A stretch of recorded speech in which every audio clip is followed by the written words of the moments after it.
Hi everyone, and welcome to this week's dose of the A to Z of Pilates and more. And this week we're on the letter T, and I'm going to talk about an exercise called tabletop. So tabletop is where we lift the leg into the air. So we're lying on our back, we lift one leg into the air, and then sometimes we come into double where we take the second leg up as well. So what I'm going to do is to give you my tips on how to go from being able to do single tabletop to work gradually up into double tabletop, because there's some nice sort of exercises you can practice in between to build up your strength and build up your control. So I'm Zoe, I'm a physiotherapist and Pilates instructor, and I'm the founder of Pilates Health Online. And Pilates Health Online is all about helping women to get back into exercise, to build your confidence, to build your strength, basically so that we can do the things that we want to do and to manage those annoying aches and pains as well. So today, as I say, we're going to be talking about coming into double tabletop and doing some exercises to practice that build up. So I'm going to show you what I mean by tabletop, and I'm also going to show you those little ways that you can practice to build up gradually. But before I do that, it is important to say that double tabletop is, with both legs in the air, is not an exercise that everybody will want to do. If you've got back problems, if you've got a prolapse, anything like that, sometimes that double tabletop position can put more pressure on your back or through your pelvic floor. So it is really important that we build up gradually. And if you do have any health problems, I would always seek some advice on whether this is the best exercise for you to be doing before you do it, because it does have that potential to work us that bit harder. And what we don't want to do is to overwork. So some of my tips is, when you've been practicing this exercise, you want to make sure that you've done some of the basic Pilates exercises first. You've built up your control. You're starting to find those exercises a little bit easier. You feel you can breathe while you're doing the exercises, and you're getting used to those movements before you start to think about coming into double tabletop. And as I say, double tabletop is that position where we've got both legs in the air. So let me show you first. I have got a few props with me. One of them is the Pilates small ball. This is a great piece of equipment to add into your Pilates repertoire, because it can challenge you that little bit more and add that little bit of an extra dimension into your exercises without pushing you too hard. So I'm using that today, and it's fully inflated, but it's quite squashy, if that makes sense. So I'm going to show you how to use that. But let me show you the exercises first. So I'm just going to come over onto my back, and I'm going to assume that everybody's happy with how to engage their core. If you're not, I have done a video on it. I will pop a link to it underneath or above this video. Go back and watch that if you're not sure about setting your centre. But let me just show you the exercises first. So let's just find our neutral spine position. So we don't want to be arching away, we don't want to be pushing into the mat. We want that nice sort of line, knees and hips, length through the spine, shoulder blades relaxing into the mat, collarbones nice and wide. We want to think about that gentle connection into our centre. So if we think about that belt that joins our two bony bits together, we're thinking about gently drawing the tummy in, keeping breathing. There's no tension through the rib cage, and then just letting go. So it's almost, imagine that we're drawing in, as if we're going to do up a little belt. We're going to draw up maybe a little bit through the pelvic floor. We're just keeping that breathing going, and then we're going to let go.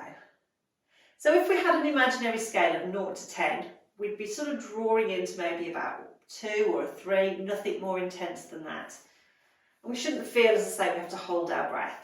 So let me show you the single tabletop and double tabletop, and then I'm going to show you ways to sort of make it a little bit easier. So keeping that neutral spine, keeping that gentle connection into our centre, we take a breath in to prepare, and as we breathe out, we lift into our single tabletop position. Hold it there and take a breath in, breathe out and lower.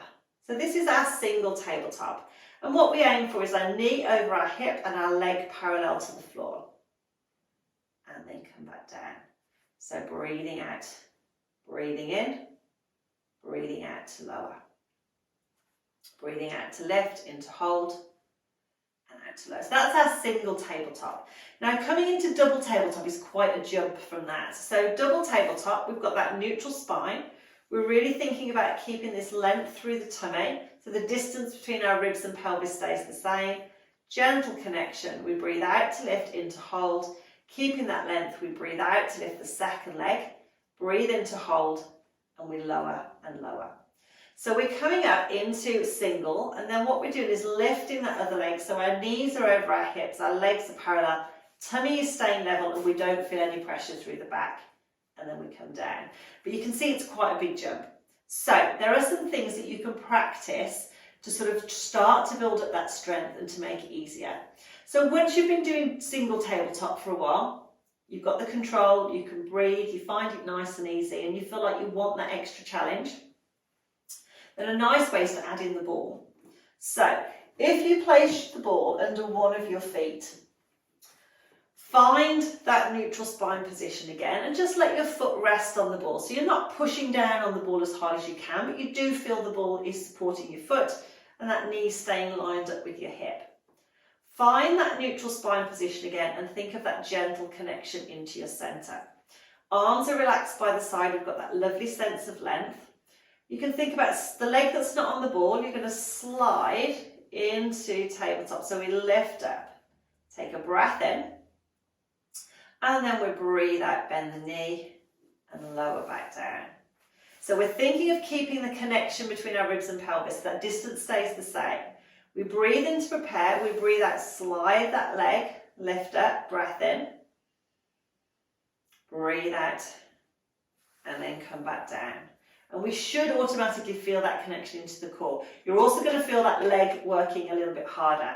So my tips would be to think about keeping that knee lined up with the hip, length through the spine so our tailbone points down. And rather than just lifting the leg, if you slide your heel up, it takes the weight out of that leg, it makes it a little bit easier. And then let the knee bend to come back. Once you've practiced that and you think, actually, that feels a lot easier, you could then start to just lift and lower. But because the leg's heavier, it takes a bit more control. So you breathe out to lift and into hold, and out to lower. Now let's do a few on the other side. So if you are having to go at this with me, we're balanced. So find that neutral spine again. Think of that length. Same distance between the ribs and pelvis. Tummy stays nice and level. Let's slide, lift, breath in. Breathe out, bend the knee. And bring it down. And what we want to watch is that there's no movement through the lower back. So as we come up, we keep that length, as I say, the tummy stays level, and there's no pressure or bearing down through our pelvic floor. If we feel that there's like a heaviness or we feel our back is lifting, it might be that we're not ready for that position yet. Or come back down, recheck your position and start again. So if you've done that and you want to do a little lift, we can do a little lift and lower. And then come back. Fantastic. Okay, so I'm going to take the ball out. And then if you've been doing that with me, just draw the legs in and have a little stretch. Okay, so another way that we can practice coming into our double tabletop position is doing a little heel raise. So again, finding that neutral spine, gently connecting into our centre, breathing in to prepare. We're going to breathe out to lift into single tabletop, breath in to hold. And then we're going to see if we can do a little heel raise on the other foot and lower. So we're keeping that control, little heel raise and lower. Tummy staying level, heel and lower. And this is a nice way to just, again, feel how it feels, take a little bit of weight off that leg, feel how it feels on your back and on your core. Come back down and let's swap sides. So we lift the leg, breathe in to hold, then breathe out to lift, into lower. And we're just keeping that control. Knee over the hip, leg parallel with the floor, and we're keeping that control through the spine. Perfect. And then come back down. Okay, so once you've practiced those and you think, oh, I'm happy with those, I can keep the control, particularly with the ball under, you feel that's okay, and you want to go up to the next level, then how do we come into double tabletop? So, exactly the same. We want to find that neutral spine position, keep that length through the spine. We lift one leg into tabletop and we start with that leg slide movement. So keeping the tummy nice and level, we breathe out, slide and lift. Take a breath in here and then we breathe out to bend the knee slightly to lower and then lower. And I always say practice on both sides because we always have a favourite leg that we want to lead with. But what we want is that balance. So we can then lift the other leg first, breathe into hold, see if we can slide come up, breath in, keeping that length, and then we lower and lower. And again, we don't want to feel any pressure through the back. We don't want to feel any bearing down or heaviness through the pelvic floor. Tummy wants to stay nice and level. And it's always good just to do a few to start with. So a little slide, come up, breathing in. Watch for any tension as well around the neck and shoulders. And then lifting up, slide, breathing in, and then breathing out to come back down. Lovely. Let's just take a stretch out now along the mat. And then come back. And the key is just to do a few to start with and have a rest, because what you want to do is build up your strength and build up your control. If you do too many, what tends to happen is we tend to lose that control. And what we tend to do is start to hold our breath. We tend to sort of tense in a little bit, and we can overwork. So it's really important we're using that breath out on those harder movements so that we're not holding our breath. Sometimes counting or talking out loud is really hard to hold your breath when you're talking. So you can always do that a little bit if you want to have a go. Okay, so those are sort of my top tips really.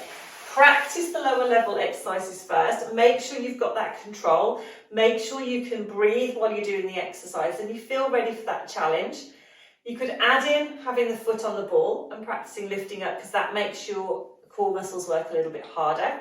You could practice those little heel raises. When you're happy with that, then just practice coming into the position and just coming out of the position, using your breath, keeping that control and making sure that you've got that length through the spine. And then you can build up. So you can maybe start off with a couple of repetitions, have a little rest, and then maybe you can build up to doing maybe 4 or 5 repetitions.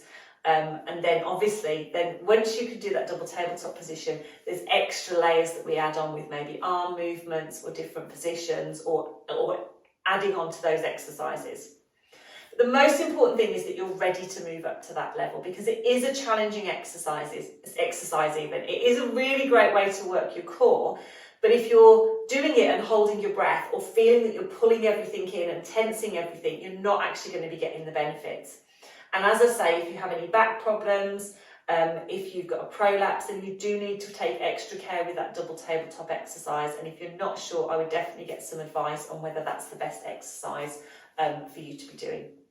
So I hope you have found that helpful. I get asked a lot about double tabletop, so I thought it would be a useful thing to come on and talk about. As I say, if you're not sure about engaging your core, go back and watch those videos on the deeper core muscles and how to activate those, definitely before you try double tabletop. And as I say, build up gradually. It's really important that we lay that foundation. We do those beginner exercises, we build up gradually before we start to add in these challenging exercises, so that we're getting the right muscles working at the right time and in the right way. So I hope you enjoyed that. I hope you found it helpful. Let me know in the comments below. Give me a smiley face, give me a thumbs up. Let me know how you've got on. And hopefully I will see you for another video very soon. Take care.